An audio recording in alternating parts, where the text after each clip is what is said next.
আমি এখনো হতভম্ব হয়ে দাঁড়িয়ে আছি। উনাকে এখনো হাত দিয়ে জড়িয়ে ধরিনি। কিছু সময় নীরবতা ছেয়ে গেছে। উনি এবার আমাকে ছেড়ে হাতগুলো ধরে বলে উঠে, আমি কি দেরিতে এসেছি? তুমি কি বিয়েটা করে নিয়েছ? করলেও তা হবে না জানো তো, প্রথম বিয়ে থাকা অবস্থায় দ্বিতীয় বিয়ে জায়েজ না। তাই আমিও অত সৎ মানি না। তোমরা এভাবে ধোঁকা দিতে পারো না। আর তুমি কিভাবে পারলে ওই ছেলের সাথে বসে থাকতে? ওকে তো আমি এখনো হতভম্ব। কার বিয়ের কথা বলছে? উনি এবার কপাট রাগ নিয়ে মানে নতুন ভাবির ভাইয়ের কলার ধরে চিৎকার করে বলতে শুরু করে, তোর সাহস তো কম না, তুই আমার কলিজায় হাত দেস? তোকে খুন করে দিব। কিভাবে সাহস হলো ওর পাশে বসার? আবার বিয়েও করবি? করাচ্ছি তোকে বিয়ে। হায় আল্লাহ, কি হচ্ছে? উনাকে কেউই প্রায় থামতে পারছে না। 2-3টা ঘুষিও উনি দিয়ে দিয়েছে। আমি এবার একটু রুডলি তার হাত টেনে ধরাতে উনি চকিতে আমার দিকে তাকাইয়া। তার তাকানো দেখে মনে হয় আমি বলছি, আমার জামাই, ওকে ছেড়ে দেন প্লিজ। আমি এবার এক প্রকার চেঁচিয়ে বলে উঠি, কিসের বিয়ে আর ওনাকে কেন মারছেন? আমি তো বুঝতেই পারছি না আপনি কার বিয়ের কথা বলছেন। কেন তোমার? অবাক হয়ে তাকিয়ে, এই পাগল হলেন নাকি? কিসের বিয়ে? উনি রেদোয়ান ভাইয়ার হবু শালা। কিন্তু সারফারাজ যে বলল, আর ছবিও দিল। উনি এবার সারফারাজ ভাইয়ার দিকে তাকাতে সে কাচুমাচু করে বলে উঠে, ভাই তুই আমার বোনের জন্যে পাগল, জানতাম, কিন্তু পাগলা সিংহ হবি আমি কেমনে জানব?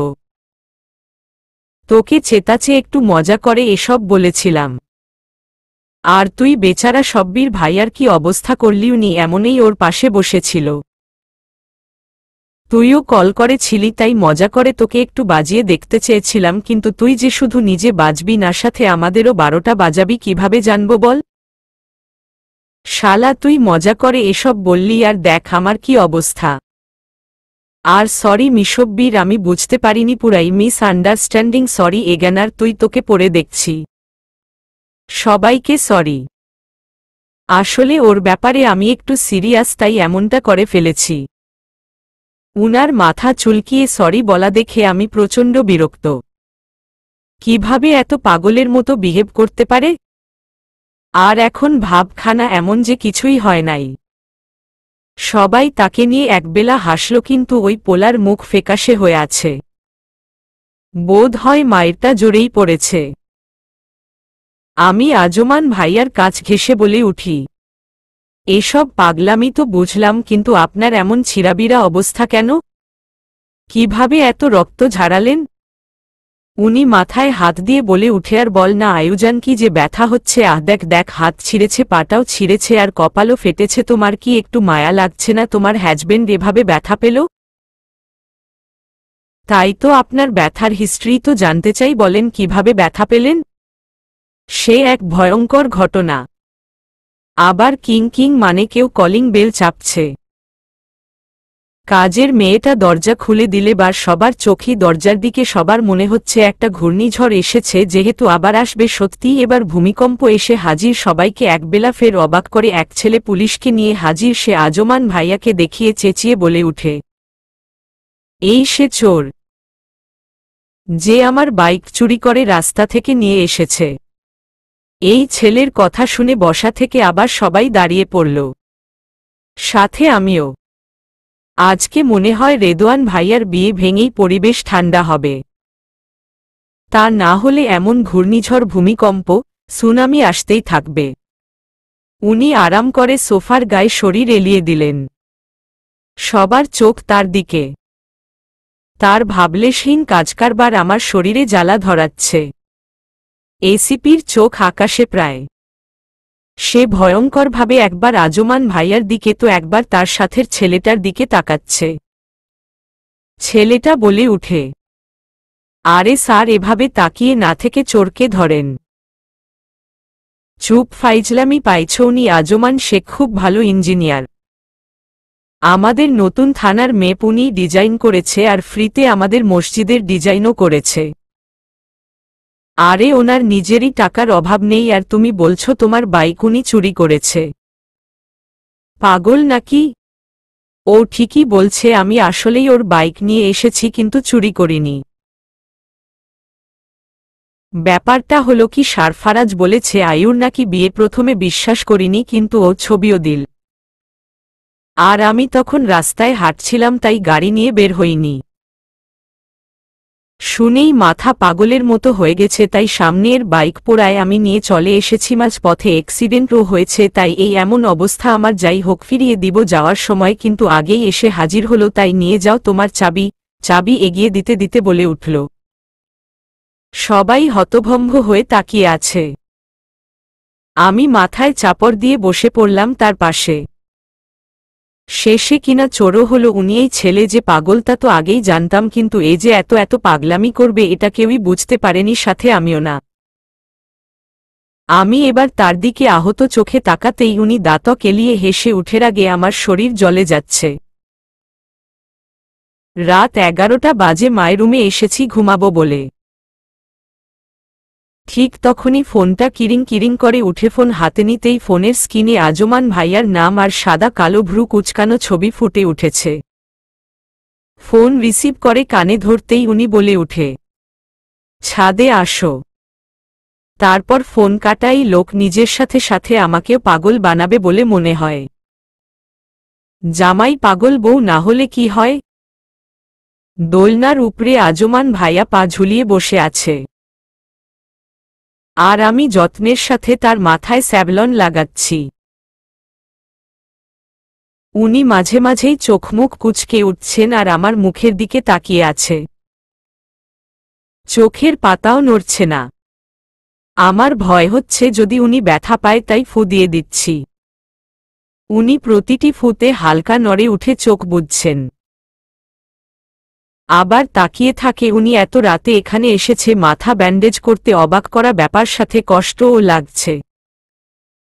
উনার ব্যথায় স্যাভলন লাগাতে গিয়ে মনে হচ্ছে আমার নিজেরই ব্যথা লাগছে। ভালোবাসলে বুঝি এমনই হয়?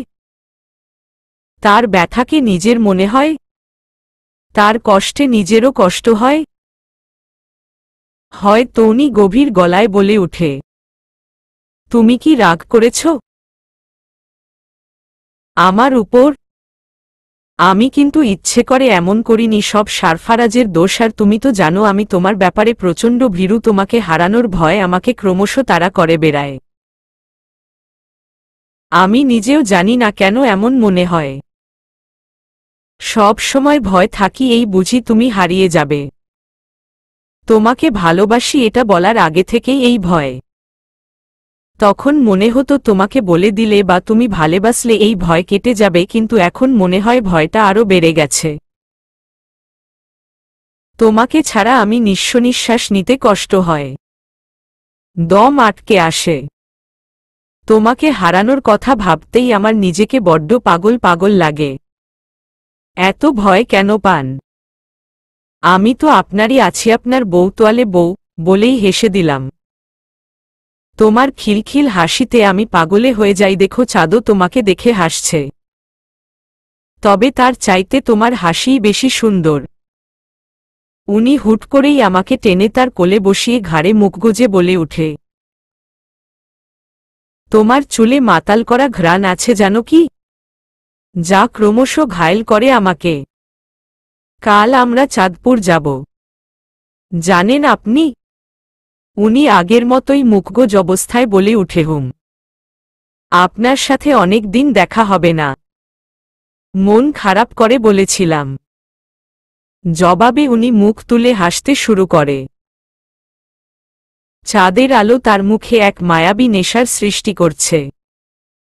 উনি হাসি মুখে বলে উঠে, আমার প্রেমে তুমি ঘায়েল হয়েছ আয়ুজান। গভীরভাবে লঞ্চ স্টেশনে দাঁড়িয়ে আছি, সাথে আমার পুরো পরিবার। সবাই মিলে এই প্রথম গ্রামে যাচ্ছি। ব্যাপারটা ভাবতেই মনে মাঝে খুশির ঘণ্টি বাজছে। এত খুশির মাঝেও বিষণ্ণতা ঘিরে রেখেছে মনকে। উনাকে খুব মিস করছি। আচ্ছা, উনি কি আমাকে মিস করবে? নতুন ভাবিও আমাদের সাথে যাচ্ছে। নানু তাকে দেখতে চায়। আজ সকালেই তাদের মোটামুটি কোর্ট ম্যারেজ হয়ে গেছে। তার কারণ তা না হলে তাকে আমাদের সাথে নিয়ে যাওয়া উচিত হবে না। নতুন ভাবি ভালো হলেও তার বাবা মা প্রচণ্ড ভেজাইলা টাইপের ব্যক্তিবর্গ। বিকাল 4টার লঞ্চ এখনো আসেনি, তাই অপেক্ষা করছি। হঠাৎ আজমান ভাইয়াকে দেখে আমি চকিতেই তাকালাম। ভাবলাম হয়তো আমাকে বিদায় দিতে এসেছে, কিন্তু আমার ভাবনায় পানি ঢেলে দিয়ে উনার সাথে সাথে বাবা মা আর মালিহা আপুকে দেখে মাথা প্রায় ঘুরতে শুরু করেছে। উনি হাসি হাসি মুখে তাদের ড্রাইভারকে গাড়ি নিয়ে ফেরিতে উঠতে বলে নিজের গিটার কাঁধে নিতে নিতে আমার সামনে দাঁড়িয়ে অবাক হওয়ার ভান করে বলে উঠে, তোমরা এখানে? মানে এখনো যাওনি? লঞ্চ কয়টায়? কেন আপনি জানেন না? আমি তো আপনাকে বলেছিলাম 4টা বাজে লঞ্চ। কিন্তু আপনি এখানে কি করছেন? তাও পুরো পরিবার সহ? কেন আমরা কি লঞ্চে করে যেতে পারি না? তা কেন হবে? কিন্তু যাবেন কোথায়? ভুলে গেলে নাকি আমাদের গ্রাম একই জায়গায়? আমরাও গ্রামে যাব, বুঝলে? আমি হা করে তাকিয়ে আছি। তবে উনার দিকে না, আমার পরিবারের দিকে তাদের ভাব দেখেই বোঝা যায় তারা সবাই জানত। আজমান ভাইয়ার পরিবারও যাবে। সব বুঝলাম, কিন্তু এই মালিহা আপুকে না নিয়ে এলে হতো না? নিশ্চিত আমাকে কথা শোনাতে শোনাতেই মাথা খাবে। দূর, ভালো লাগে না। আমি আশাতে খুশি হওনি আয়োজন। উনার এমন কথায় আমি তার দিকে তাকাই, সে এক করুণ হাসি দিচ্ছে। আশ্চর্য, এমন করুণ তার কারণ কি? আমি তার দিক থেকে মাথা ঘুরিয়ে বলে উঠি, হয়েছি। কিন্তু আপনি বলেননি তো আসবেন? এটাই তো সারপ্রাইজ, আর তোমাকে না দেখে একদিন কাটানো আমার জন্যে ভয়ঙ্কর ব্যাপার, তাই আমিও চলে আসলাম। তুমি যেখানে আমি সেখানে। লঞ্চ নিজ গতিতে চলছে, সবাই যে যার কেবিনে, কিন্তু আমি প্রকৃতি আর লঞ্চের নিচে পানির ঝুম পাকানো শব্দ শুনছি। গোধূলিবেলার রেশ এখনো কাটেনি, তবে শোষো বাতাস বইছে। আমি লঞ্চের রেলিং ধরে একবার নিচের শীতল পানির ঝুমঝুম আওয়াজ শুনছি, তো একবার চারপাশের সবুজ কচুরিপানা ভাসমান অবস্থা দেখছি। কি সুন্দর সব! ঠান্ডা ঠান্ডা বাতাস, সাথে রোদের মিষ্টি কিরণ, এ যেন এক অপূর্ব দৃশ্য। এত সুন্দর দৃশ্য দেখে মনটা ভালো হয়ে গেলেও প্রচণ্ড বিরক্তিকতায় ভুগছি। আর এই সব কিছুর জন্য ওতপ্রোতভাবে উনি দায়ী। আমি যেদিকে যাচ্ছি আমার পিছনে পিছনে হাঁটছে আর মোবাইল গুতাচ্ছে। আমি তাকতাই ভাবখানা এমন যে সে আমাকে চিনেই না। আমি এবার বিরক্তি নিয়ে পিছনে তাকাতেই দেখি উনি লঞ্চের কেবিনের দেয়াল ঘেঁষে দাঁড়িয়ে আছে, চোখ তার মোবাইলের স্ক্রিনের দিকে। রাগে আমার মাথা ধপধপ করছে। বিকট রাগ নিয়ে চোখ রাগিয়ে বলে উঠি, এই আপনার সমস্যাটা কি? এভাবে পিছনে পড়ে আছেন কেন? যান তো, নিজের কাজ করেন। আমার পিছনে পিছনে ঘুরবেন না। আমি তোমার পিছনে কই? আমি তো তোমার সামনে। আমার দিকে অসহায়ের মতো তাকিয়ে বলে উঠে, রাগাচ্ছেন কেন? যান না। দরকার হলে আপনার ফুফির মেয়ে মালিহার গলায় ঝুলেন। তবুও সামনে থেকে যান। মালিহার গলায় কেন ঝুলতে যাব?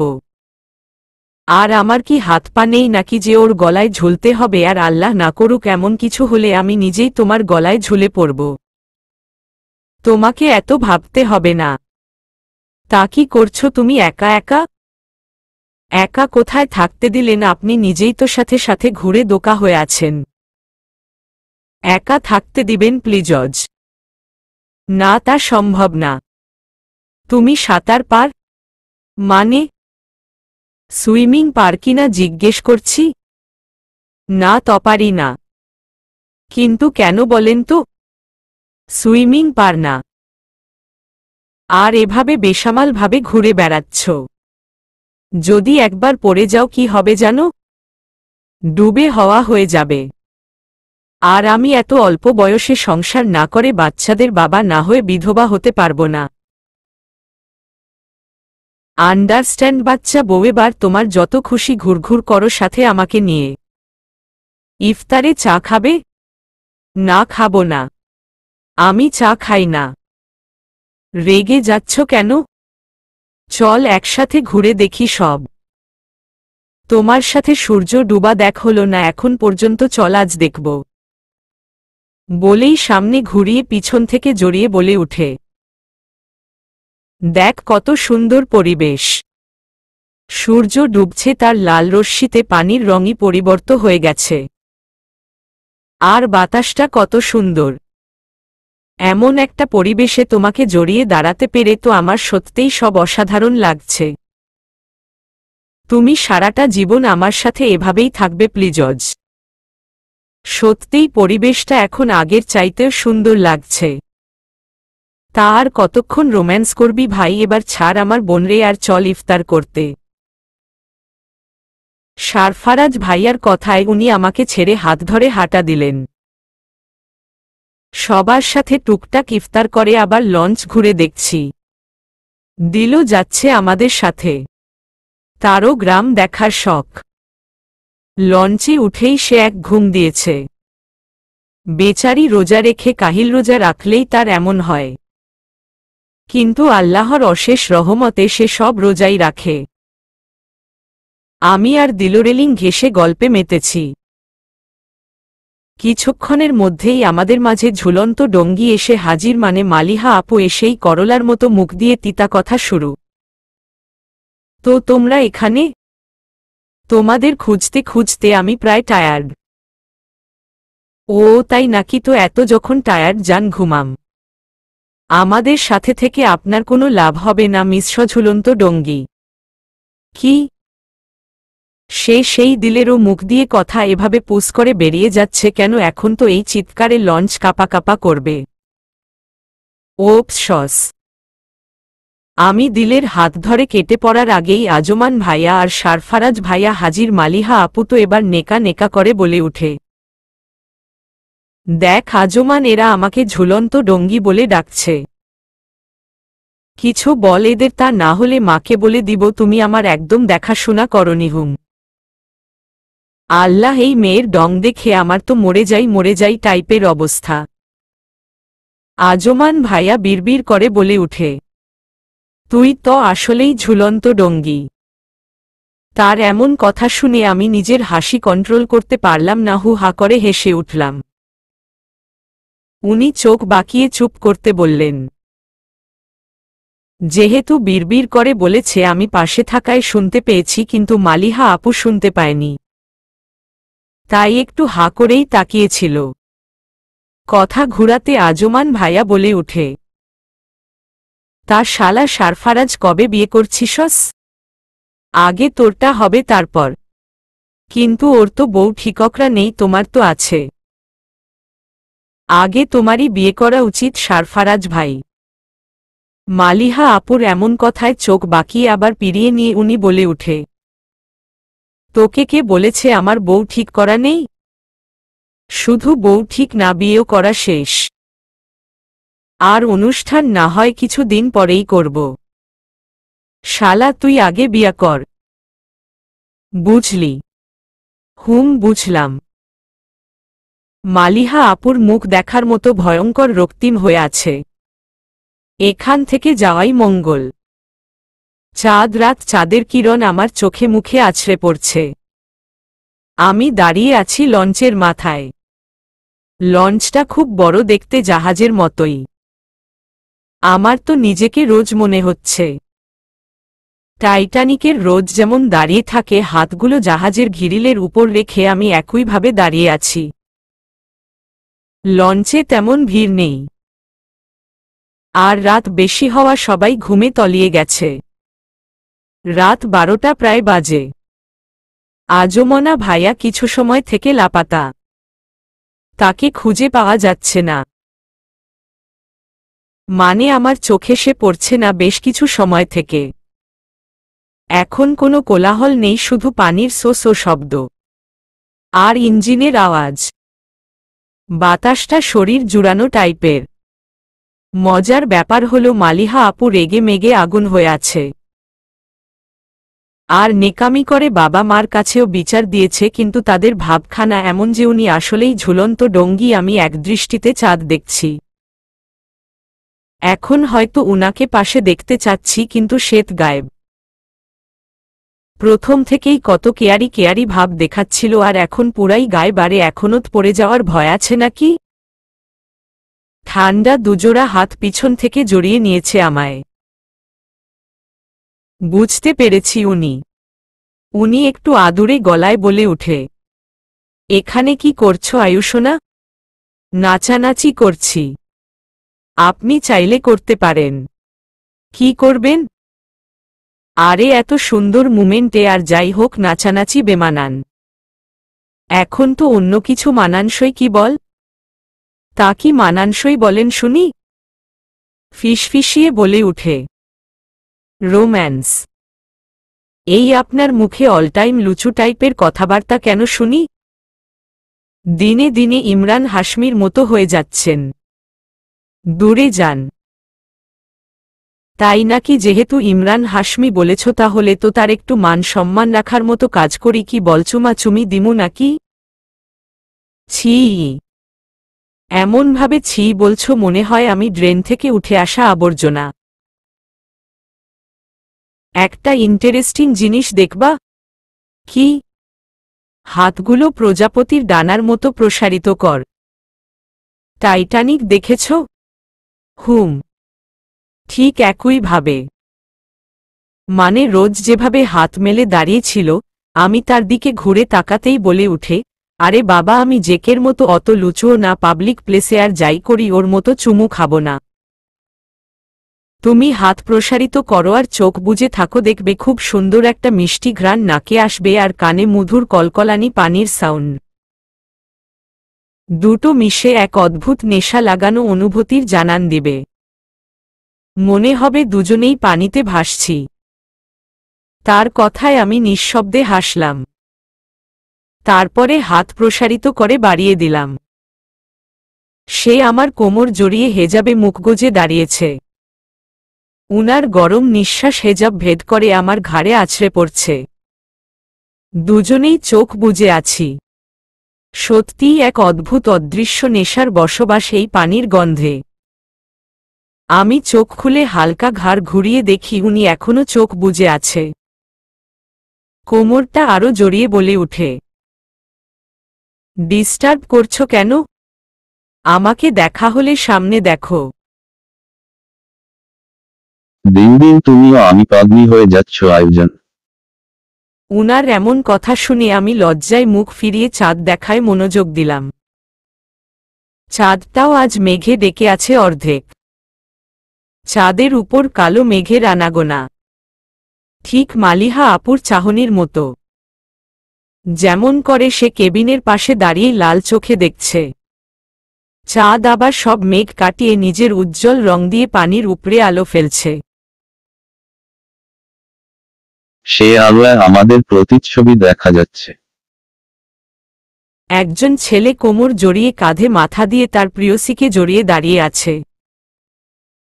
থেকে থেকে প্রতিবিম্ব পানির কাঁপানি আর লঞ্চের গতিতে নড়ে চড়ে উঠছে। আমি আবার চোখ বুজে বড় করে ২-৩ বার দীর্ঘশ্বাস টেনে নিলাম। অসাধারণ মুগ্ধতায় প্রকৃতি ছেয়ে গেছে। লঞ্চ থেকে ক্লান্ত শরীরে নেমে পড়েছি, চারিদিকে সূর্যের আলো উঠি উঠি অবস্থা। আজমান ভাইয়ারাও আমাদের নানু বাড়ি যাবে। নানাজান ফোনে বাবাকে তার সাথে দেখা করার জন্যে স্পেশাল ধমকি দিয়ে বলে দিয়েছে। তাই তারাও যাবে।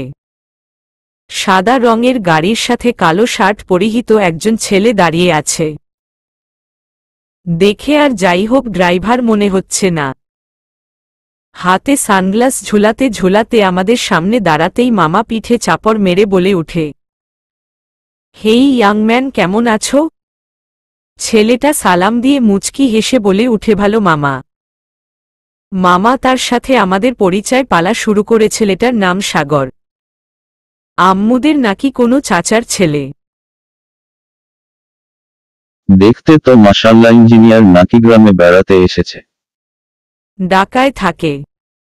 ছেলেটার সাথে আমাকে পরিচয় করানোর সময় আজমান ভাইয়া তার গাড়ি নিয়ে হাজির। গাড়ি থেকে নেমেই আমার কাছে এসে বলে উঠে, যেহেতু আমরা একসাথে যাব তবে আয়ু আর দিলের জন্যে আমার গাড়িতেই জায়গা হবে।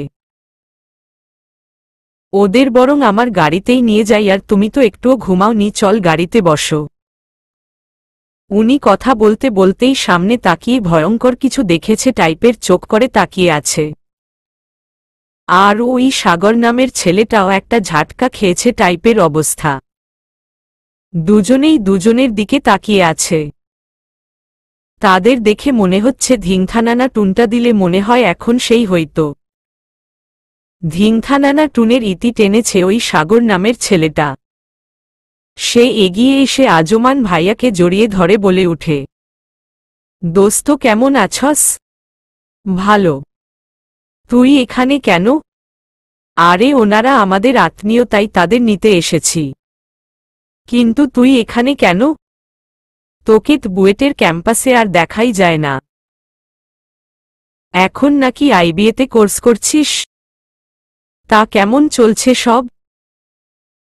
বাহ, তুই দেখি আমার সব খবরই রাখস। ভালো, আমিও উনাদের আত্মীয়, তাই গ্রামে বেড়াতে এসেছি। সব ঠিকঠাকই আছে। তোর খবর রাখাটাই স্বাভাবিক নয় কি? ক্লাসের টপারদের খবর রাখাই স্বাভাবিক। আমি টপার হলে তুইও তো কম না। আমার কুর্সি নিয়া তো প্রায় টানাটানি করতে ভুলে গেলি নাকি? না, তা ভুলিনি, তবে টানাটানি করলেও তুই কখনোই ছাড়িসনি।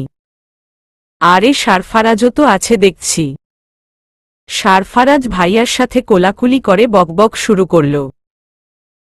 সব শেষ আমি আমার সাথে ভাইয়া সাগর নামের ছেলেটাকে পরিচয় করিয়ে দিতে এগিয়ে এলো। ও হলো আমাদের লিটল পরি, 6 ভাই চম্পা। এক মায় বোন আমাদের। ছেলেটা এবার সবার চোখ এড়িয়ে আমার দিকে তাকায়। আমি মুচকি হাসি দিয়ে ভাইয়ার দিকে তাকাই। উনি কিছুক্ষণ তাকিয়ে থেকে আমার সামনে এসে বলে উঠে, হাই লিটল পরি, দেখতে কিন্তু পরীর মতোই। আমার নামও তো জানা হয়ে গেছে, আরও জানার সুযোগ আছে, তো বল কেমন আছো?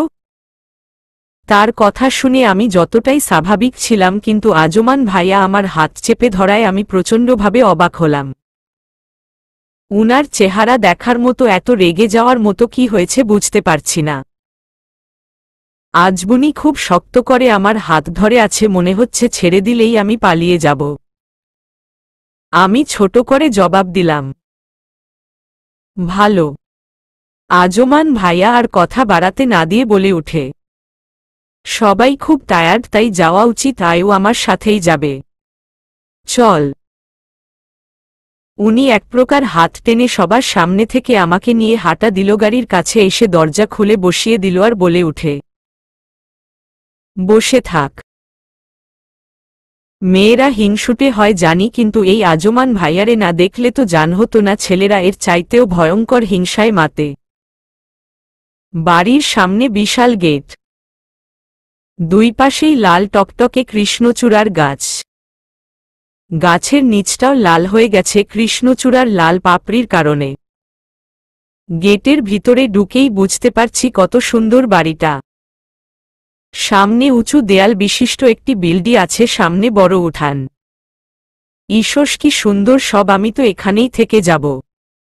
নানুজান ঘরের সামনেই বসেছিল, এই বৃদ্ধ বয়সেও দারুণ সুন্দর সে। আম্মু তার মতোই হয়েছে, কিন্তু আমি আব্বুর মতো দেখতে হয়েছি। সবাই তাই বলে আম্মু আবার কান্না জুড়ে দিয়েছে। সে কি কান্না? সবাই কান্নাকাটির পর্ব চালু করেছে। আমার কথা এখন কেউই মনে রাখবে না। আজমান ভাইয়ার কি হয়েছে? আমার হাতটা শক্ত করে আঁকড়ে আছে। নানাজানের বিল্ডিংয়ের অপর পাশে বিশাল বাগান দেখা যাচ্ছে। খুব সুন্দর বাগান মনে হয়।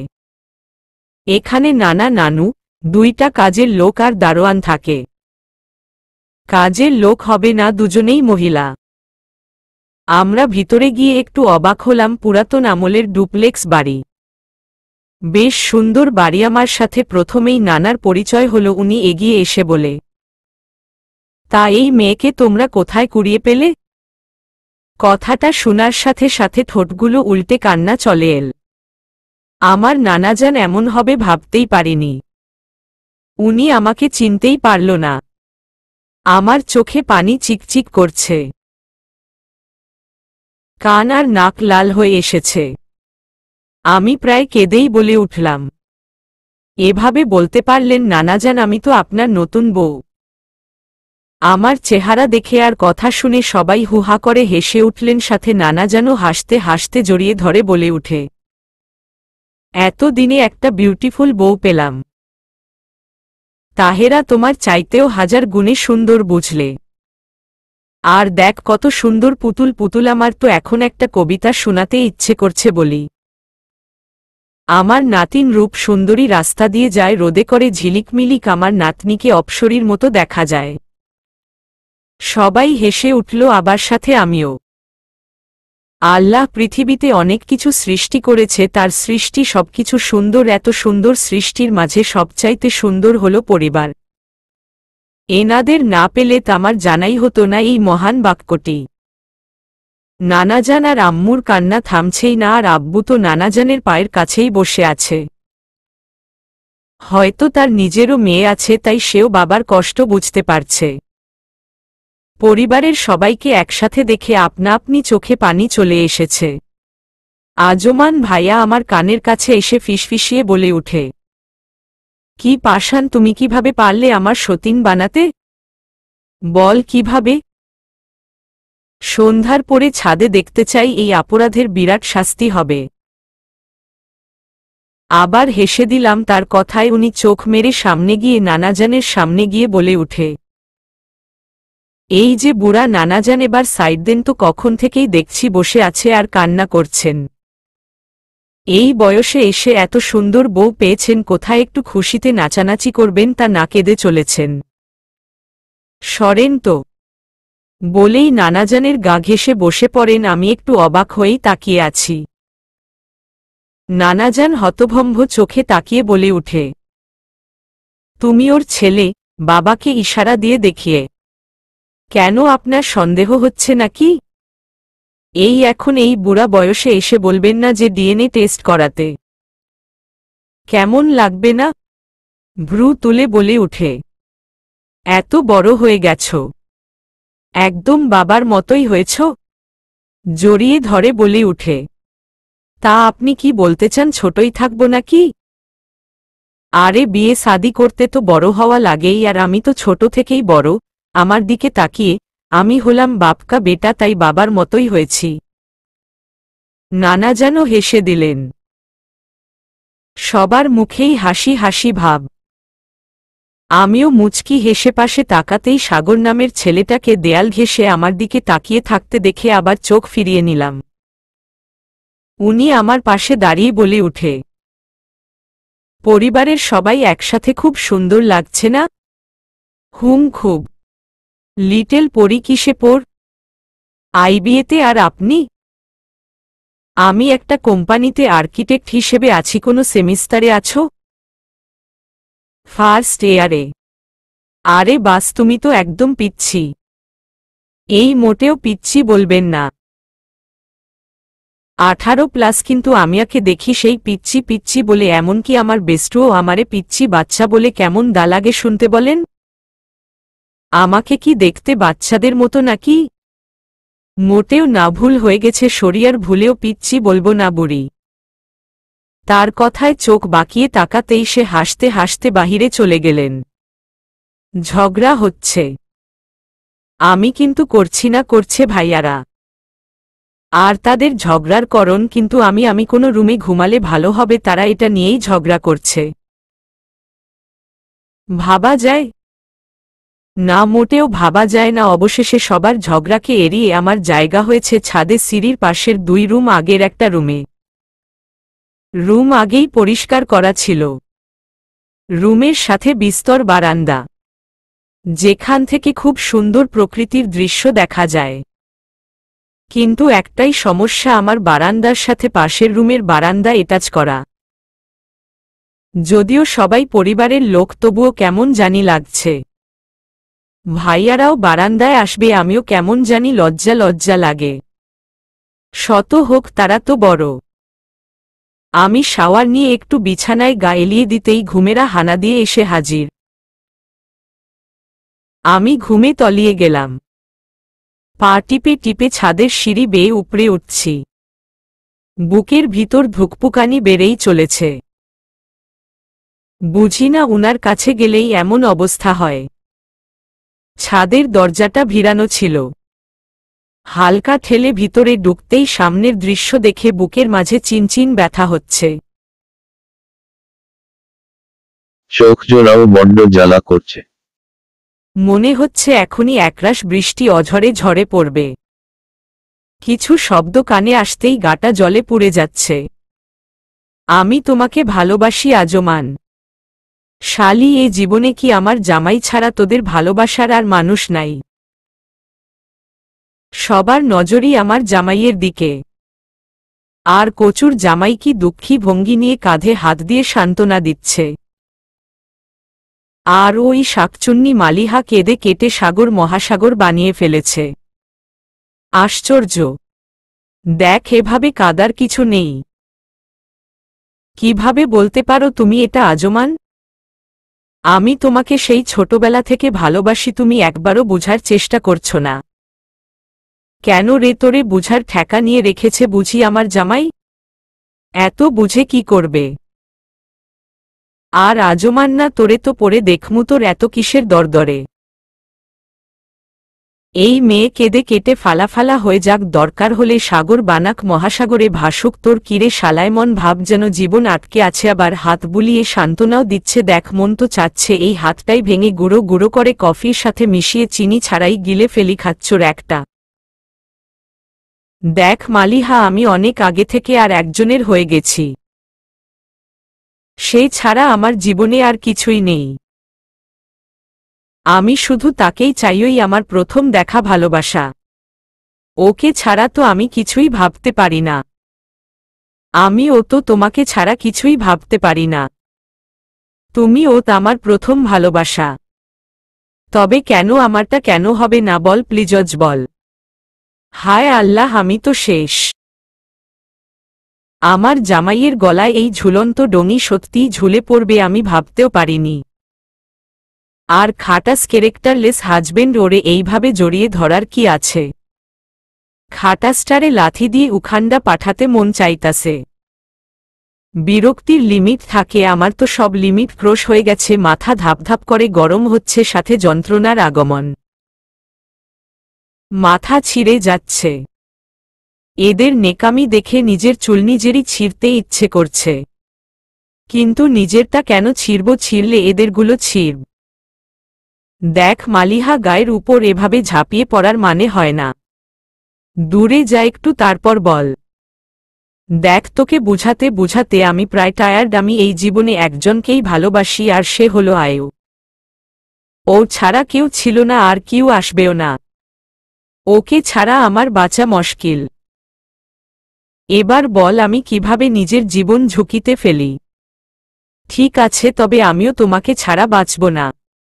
এবার বল, আমি নিজের জীবন কিভাবে ঝুঁকিতে ফেলব? আমি কি করব? এই ছাদ থেকে লাফিয়ে জীবন দিব? বলল এটাই ঠিক হবে, তুমিও জীবনে হ্যাপি হবে, আমিও আর কষ্টে থাকব না। ইয়া আল্লাহ, এই মেয়ে দেখি ইমোশনালি ব্ল্যাকমেইল করছে। এ কি এখান থেকে লাফি পড়বে? হতেও পারে। উনি এবার আপুকে ঝাঁকিয়ে ধমকের সুরে বলে উঠে, মাথা খারাপ হলো নাকি? এগুলো কেমন কথা? আর এসব পাগলামি ছাড়, চল নিচে যাই। এসব মোটেও ঠিক না, তোর মাথা গরম এখন। সামান্য কথায় ভেঙে পড়ে এমন জঘন্য কাজের কথা মাথায় আনার মানে কি? ভেঙে পড়েছে নেকা? আরে এই মেয়ে ভেঙে যাক, মোচকাই যাক, দরকার হলে গুড়ি গুড়ি টুকরা হয়ে যাক, আপনার কি? নেকা। মালিহা আপু এবার কান্নার মাত্রা আরও বাড়িয়ে রেলিংয়ের কাছে গিয়ে লাফানোর প্রস্তুতি নিচ্ছে। আর উনি বারবার ঝাঁকিয়ে সরিয়ে আনছে। আমি এবার তাদের কাছে গিয়ে বলে উঠি, আপু, এত ছোট জায়গা থেকে লাফিয়ে লাভ নেই, তুমি মরবে না। তার চাইতে বরং ওই বিল্ডিং বেশি উঁচা। সামনে ইশারা করে, ওটা একটা শপিং মল সাথে হোটেলও, মানে 11 তালা বিশিষ্ট। তুমি বরং ওই খান থেকে লাফিয়ে পড়, তবেই কিছু একটা হবে। তা না হলে এখান থেকে পড়ে সর্বোচ্চ হাত পা ভাঙবে, এর বেশি আর কিছুই হবে না। তাই বলছিলাম, শুধু শুধু এক্সট্রা এনার্জি নষ্ট করে কি লাভ বল? একবারেই কাজ হবে এমন কিছু করা উচিত ঠিক না। তাই বলছিলাম, জাস্ট একটু কষ্ট করে লিফটে উঠবেন আর ছাদ থেকে টপ করে লাফাবেন, কাজ খাতাম। একটু অভিনয় করে দেখিয়েছি, সবটুকু মনোযোগ দিয়ে অভিনয় করেছি, তাই তাদের রিয়েকশন দেখা হয়নি। এবার তাদের দিকে তাকাতেই দেখি দুজনেই আমার দিকে হা করে তাকিয়ে আছে। আশ্চর্য, আইডিয়াটা কি খারাপ ছিল নাকি? মগের মুলুক পাইছেন নাকি? এভাবে জাপটাজাপটি করবেন আর আমি তাকিয়ে তাকিয়ে দেখব? কখনোই না। আপনারা রংলীলা করছেন তো আমাকে ওতে একটু ভাগ বসাতে হয় বলেন? আপনারা প্রেমলীলা করবেন আর আমি এটা হতে দিব ভাবলেন কিভাবে? কখনোই হতে দিব না। হুমহ। আমি মোটেও জাপটাজাপটি করছিলাম না আয়ু। ও নিজেই কেঁদে কেটে গায়ের উপর পড়ছিল। তাই আজে বাজে কথা রাখো। মোটেও রাখি হবে না। আর উনি ঝাপটে পড়লেই আপনাকেও বুঝি ঝাপটে নিতে হবে, হাত বুলাতে হবে, তাছাড়া সান্ত্বনাও দিতে হবে না? নেকামি যত সব।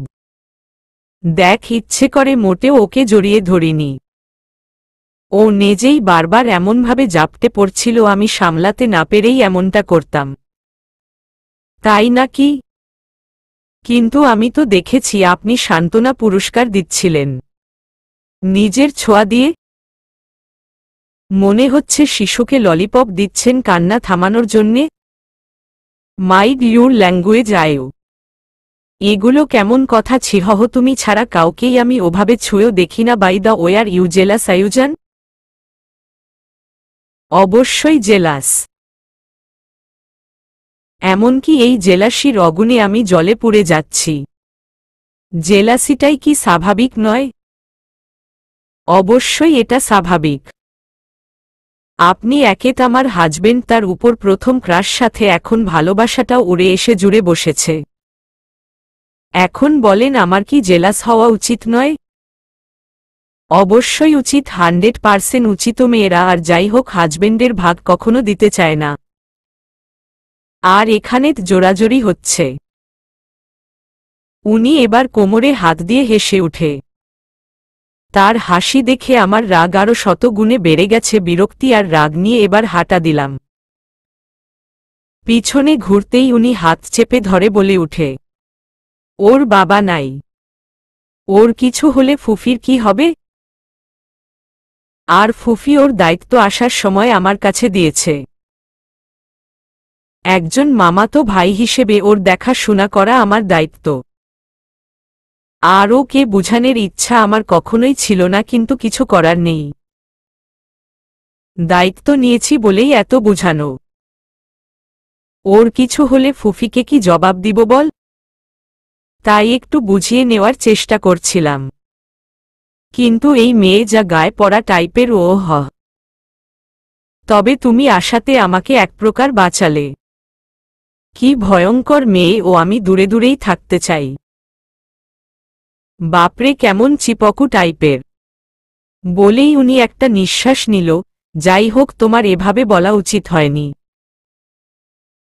এভাবে না বললেও পারতে। ও তাই নাকি? থাকেন আপনি আপনার মালিহা নিয়ে, আমি যাই। খুঁজলে আপনার চাইতেও বেস্ট পোলা পামু। হুম হ। হাত ঝাড়ি দিয়ে সামনে হাঁটা দিলাম। এসব নেকামি মোটেও ভালো লাগছে না। কি এমন বলেছি? ভালো একটা আইডিয়া দিয়েছিলাম। আইডিয়া শুনেই মালিহার বাচ্চা ডালিহা ভ্যাভ্যা করে চলে গেছে আর উনি পেনপেনানি শুরু করেছে। আবার বলছে আমি জেলাস নাকি। জেলাসি মিশন শুরু। আপনি এবার দেখেন জেলাসি কাকে বলে, কত প্রকার ও কি কি। ডাইনিং টেবিলে সবাই বসে আছে, উদ্দেশ্য খাওয়া দাওয়া। আমি টেবিলের সামনে গিয়ে দাঁড়াতেই দেখলাম দুটো চেয়ার খালি আছে, একটা আজমান ভাইয়ার পাশে আর অপরটা ওই সাগরের পাশে। কিন্তু এই সাগর যে রাতে আমাদের বাসায় আসবে এটা আমার জানা ছিল না। আমি আজমান ভাইয়ার পাশে আসব বলেই এগিয়ে যাচ্ছিলাম, কিন্তু কথা থেকে ওই মালিহা চলে এসেছে। মালিহা আপু উনার পাশে বসে পড়েছে। সাথে সাথে আজমান ভাইয়া উঠেও গেল। মালিহা আপু দাঁড়িয়ে কানে কানে ফিসফিস করে কি যেন বলে উঠে। আবার সে বসেও পড়ে। যাই বলুক, আমি সাগর ভাইয়ার পাশে বসে পড়ি। আমি পাশে বসাতে উনি নিশ্চয়ই খুশি হয়েছে। হেসে হেসে দাঁত কেলিয়ে বলে উঠে, লিটল পরি দেখি আমার পাশে। কেন, কোনো অসুবিধা হলে বলেন, আমি বরং সোফায় বসি। আরে না, তেমন কিছু না, বসো। আমি হেসে হেসে ইচ্ছে করেই সাগর ভাইয়ার সাথে কথা বলছি। আমার সামনে বসেছে উনি। রাগে ফুসফুস করছে। একবার আর চোখ তাকিয়েই চোখ নামিয়ে নিলাম। তার চোখগুলো কেমন লাল লাল হয়ে আছে। কাটা চামচ দিয়ে প্লেটে টুংটাং শব্দ করছে, কিন্তু খাবার মুখেই দিচ্ছে না। না দিক আমার কি, যা খুশি করুক, আই ডোন্ট কেয়ার। আমি নিজেও কেন যেন তেমন খাওয়া দাওয়া করতে পারলাম না। হয়তো উনি খায়নি বলে। এই বাঙালি মেয়েদের আজাইরা প্রবলেম আমার মাঝেও যে তা কাজ করছে, ব্যাপারটা সত্য। সাগর ভাইয়া ভালো ছেলে, দেখতে যেমন সুন্দর, কথা বলাও সুন্দর, খুব গুছিয়ে কথা বলে। আমি এখন উনার সাথেই বাগান দেখছি ঘুরে ঘুরে। সে হেসে হেসেই কথা বলে, শুধু আমি হাসলেই একদৃষ্টিতে তাকিয়ে থাকে। ব্যাপারটায় প্রথমে ব্যাপক আনিজি লাগত, এখনও লাগে, তবে তেমন একটা না। এখন তার সাথে আমার দারুণ সখ্যতা তৈরি হচ্ছে। উনি খুব মজার মজার কথা বলে, যা শুনে আমি মাঝে মাঝে হেসে মাটিতে গড়াগড়ি খাওয়ার মতো অবস্থা। তার এখন কার কথা হচ্ছে, গার্লফ্রেন্ড নিয়ে। তার জীবনে গার্লফ্রেন্ডের বহু অনাগোনা ছিল, তবে বেশি টিকত না। উনি নাকি খুব কিপটুস ছিল, তাই গার্লফ্রেন্ডরা ভাগত। আসল কথা হচ্ছে উনি সত্যিকারে কোনো মেয়ের প্রেমে তেমন পড়েনি। ওরাই প্রপোজাল দিত, ওরাই আবার ব্রেকআপ করত। আজমান ভাইয়া আজ বেপক রেগে আছে। থাকুক রেগে, আমার কি। হুমা, ছাদে গল্পের আসর জমেছে। আমি তো ঘুম ঘুম চোখে ডুলে পড়ছি, দিলপাশে বসে কি যেন পেনপেন করছে। তাতে আমার বিন্দু মায় ইন্টারেস্ট নেই। আমি তো তার কাঁধে মাথা দিয়ে ঝিমাছি। দিল এবার আমাকে ছাড়ি দিয়ে বলে উঠে, ভাই তুই কি আমার দুঃখের কথা শুনতে পাচ্ছিস? আমি চোখ ডোলে হাই তুলতে তুলতে বলে উঠি, বল কি বলবি? আর তোর মতো এত সুখী সুখী মেয়ের আবার কি দুঃখের কথা থাকতে পারে? নেকামি ছাড় আর বল। আব্বু আম্মু আর কিছুদিন পরেই বিয়েটা দিয়ে দিতে চায়। আয়ুরে আমার কি হবে? কিভাবে পালাবো বল? কি হবে মানে কি? আর পালাবি কেন? পাগলের মতো প্রলেপ বন্ধ কর বুঝলি। আর এই সব হাঁপাহাঁপি ছাড়। এখনো তোর মাথায় পালানো ঘুরছে, ভাবতেই এক গ্লাস পানিতে ডুব দিতে মন চাচ্ছে। ফাউল মাইয়া। বিয়ে তো একটা খুবই ইজি ব্যাপার। টপাটপ 3 বার কবুল বলবি, শেষ কেল্লা ফাতেত, কষ্ট নেশকা, বুঝলাম না। এমনভাবে বলছিস যেন কত কত বিয়ে করে ফেলেছস। শালি, তোর তো আর কষ্ট নিতে হয়নি, বাচ্চা কালে বিয়ে হয়ে গেছে। তো বাচ্চা কালে হলেও হয়েছে। বাদ দে, তুই এত টেনশন নিস না। আমার মামনি কিন্তু সেই শাশুড়ি, খুব ভালো। এত টেনশন নিস না, টপাটপ বিয়া করে বাসর করে ফেলবি, তারপর জমজের কারখানা। আহাহা, কেয়া বাত হে। ছোট ছোট একগাদা বাচ্চা, তাদের আবার পিচ্ছি পিচ্ছি হাত, কি কিউট ব্যাপার না? আমি তাদের নিয়ে খেলাধুলা করব। আমারে কি ডাকবে ফুফসস নাকি খালামনি বুঝতে পারছি না। এত চাপ নিস না, এবার তোর কাঁধ দে, আমি ঘুমামু। দিলবার হা করে তাকিয়ে আছে। ও হয়তো ভাবতে পারেনি আমি এমন কিছু বলতে পারি। কেউই এদানিং ভাবতে পারছে না আমি কি বলবো। এমনকি আমি নিজেই জানি না পরের কথা আমি কি বলবো। আসলে নিজের মাথায় আওলাঝাওলা হয়ে আছে। বুকের মধ্যে ভারী কিছু অনুভব হতেই আমার ঘুমটা হালকা হয়ে গেছে। টিপ টিপ করে চোখ খুলতেই ঘরময় অন্ধকারের ছড়াছড়ি। আমি তো ছাদে ছিলাম, এখানে কিভাবে এলাম? আর এটা কার রুম তাও দেখার কোনো অপশান নেই। কেউ একজন খুব যত্নের সাথে আমাকে জাপটে ঘুমিয়ে আছে। আমি এবার নড়েচড়ে উঠতেই আর একটু জোরে চেপে ধরে সে বলে উঠে, ঘুমাও না, নিজেও ঘুমাও, আমাকেও ঘুমাতে দেও। আপনি আমার রুমে কি করছেন? আর আমি তো ছাদে ছিলাম, এখানে কিভাবে এলাম? এই সরেন, তা না হলে কিন্তু ভালো হবে না। সরেন। আমি উনাকে ঠেলছি আর উনার সেদিকে খবরই নেই। সে আরামের ঘুম দিচ্ছে। তার ভারী নিঃশ্বাস আমার গলায় আছড়ে পড়ছে। বুকের মাঝে এক অজানা শিহরণ বয়ে যাচ্ছে। হাত পাও কাঁপছে। আশ্চর্য, উনি এখনো উঠছে না কেন কে জানে। আমি এবার প্রচণ্ড অস্বস্তিতে ভুগছি। তাই নিজের সব শক্তি দিয়ে তাকে ঠেলে উঠে বসে পড়লাম। আচমকা এমন ধাক্কা খেয়ে উঠে নিজেও উঠে বসেছে। আমি বিছানা থেকে নেমে লাইট জ্বালাতেই উনার লাল লাল চোখ দেখে ভয়ে চুপসে গেলাম। যেই সাহস নিয়ে আমি তাকে ধাক্কা দিয়েছি তা এখন শূন্যের কোটায়। এবার সারা রুমের দিকে একবার চোখ বুলালাম, বুঝতে পারলাম এটা আমারই রুম। কিন্তু উনি এখানে কেন বুঝলাম না। আমি তার দিকে এগিয়ে গিয়ে তাকাতেই উনি রাগী গলায় ফুসফুস করতে করতে বলে উঠে, ওর সাথে যেন আর কথা বলতে না দেখি। কার সাথে? কেন, তুমি জানো না করার সাথে? আজ সারাদিন যার সাথে হিহি হুহা করেছ তার সাথে। আমি সাগরের কথা বলছি। ওর সাথে যাতে তোমাকে সেকেন্ড টাইম আর না দেখি। আপনি যদি মালিহা আপুর সাথে জোরাজোরি করতে পারবেন, আমি কেন পারবো না? আর এটা আমার পার্সোনাল ব্যাপার ভাইয়া, আমার যার সাথে খুশি তার সাথে কথা বলবো। আর সাগর ভাইয়া তো ভালোই, কত কিউট। জাস্ট সেটা পায়ু মাজাজ খারাপ করবে না আর কি বললে ভাইয়া, আমি তোমার কোনো জন্মের ভাই হে? ফাইজলামি কর, এগুলো বন্ধ কর। আর ওই সাগরের আশেপাশে যাতে তোমাকে না দেখি। Mind it. সরি ভাইয়া, মাইন্ডে রাখা যাবে না, কিন্তু সাগর ভাইয়ার সাথে আপনার কিসের এত শত্রুতা বলবেন? দেখ আয়ু, আমাকে রাগাবে না।